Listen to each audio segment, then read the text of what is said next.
Exam मध्ये आपल्या सर्वांचं स्वागत. बघा, आपण या व्हिडिओमध्ये रेल्वे ग्रुप डी मध्ये जे 14 पोस्ट आहेत त्याचा प्रेफरन्स कसा द्यायचा हे बघणार आहोत.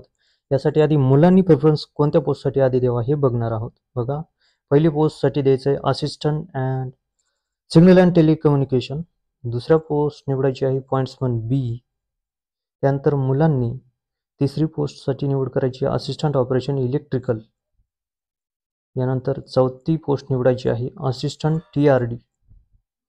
त्यानंतर पाचवी post assistant train lighting and AC यासाठी तुम्हाला प्रेफरन्स द्यायचा आहे आणि उर्वरित पदे नंतर द्यायची आहेत. इंजिनिअरिंग डिपार्टमेंटच्या पदांना मुलांनी शेवटून प्राधान्य द्यायचं आहे. आता मुलीसाठी आपण प्रेफरन्स बघूया. मुलांनी मात्र याच नंबरने टाकावे. त्यानंतर मुलीसाठी बघूया. मुलीसाठी रेल्वे ग्रुप डी मध्ये पुढील प्रमाणे पसंतीक्रम द्यायचा आहे. आता त्यासाठी पहिला प्रेफरन्स त्यांनी द्यायचा आहे assistant train lighting and AC. दुसरा प्रेफरन्स असिस्टंट वर्कशॉप मेकॅनिकल. त्यानंतर तिसरा प्रेफरन्स असिस्टंट लोको शेड पाहिजे इथे डिझेल. चौथा प्रेफरन्स द्यायचा आहे असिस्टंट लोको शेड इलेक्ट्रिकल.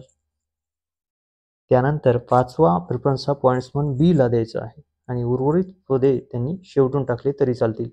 मुलींनी या भरतीचा फॉर्म भरताना वर्कशॉप डिपार्टमेंटच्या पदांना अगोदर प्राधान्य द्यायचं आहे आणि उर्वरित पदांना नंतर प्राधान्य द्यायचं आहे. त्यांच्या ड्युटीच्या सोयीनुसार हे प्रेफरन्स सांगितलेले आहेत. आता बघूया हा चार्ट. यामध्ये मेडिकल कॅटेगरीनुसार तुम्ही तुमच्या पदासाठी सुद्धा निवड करू शकता. म्हणजे जर एखाद्या कॅन्डिडेटला जर चष्मा लागलेला असेल किंवा रात आंधळेपणाचा त्रास असेल तर त्यांनी A1 A2 या कॅटेगरीची निवड न करता B1 B2 व C1 C2 कॅटेगरीतील पदांचीच पहिल्यांदा निवड करावी, जेणेकरून त्यांचं शेवटी रिजेक्शन होणार नाही. नाहीतर मेडिकलमधून शेवटी बाहेर पडण्याचा धोका असतो. यानंतर बघा, पासपोर्ट कलर फोटो जो लागणार आहे त्याचं बॅकग्राऊंड व्हाईट असायला हवं.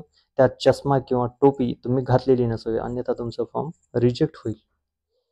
आणि त्यानंतर सही ही ब्लॅक कलरमध्ये असावी आणि ती पूर्णपणे कॅपिटल लेटरमध्ये असावी. रनिंग हँडने ती काढलेली असावी.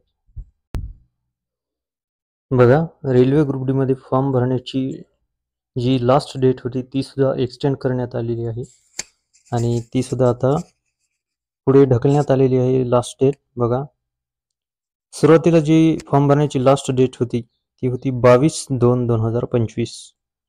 आता ती वाढून 1/3/2025 म्हणजे 1 मार्च 2025 पर्यंत तुम्ही रेल्वे ग्रुप डी साठीचे फॉर्म भरू शकता. आणि यासाठी चलन भरण्याचा जो शेवटचा दिवस आहे तो 3 मार्च 2025 असा आहे. त्याबरोबरच फॉर्ममध्ये झालेल्या चुका सुधारण्यासाठी सुद्धा डेट एक्सटेंड करण्यात येत आहे. बघा, date and time for modification window for corrections in applications form with payment of modification fee. Please details field in create an account form and chosen railway cannot be modified. आता याचा पूर्ण अर्थ बघा.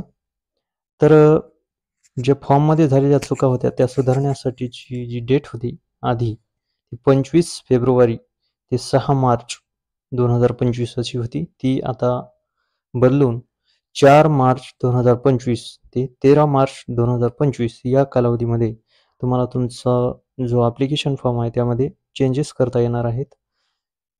परंतु इथे एक नोट दिलेली आहे बघा, details fill in create an account form and chosen railway cannot be modified. म्हणजे तुम्ही निवडलेला जो झोन आहे तो झोन आणि क्रिएट ॲन अकाउंट या टॅबमध्ये जी तुम्ही माहिती भरलेली आहे तेवढी माहिती, या दोन गोष्टी सोडून तुम्ही इतर सर्व गोष्टी फॉर्ममध्ये चेंजेस करू शकता.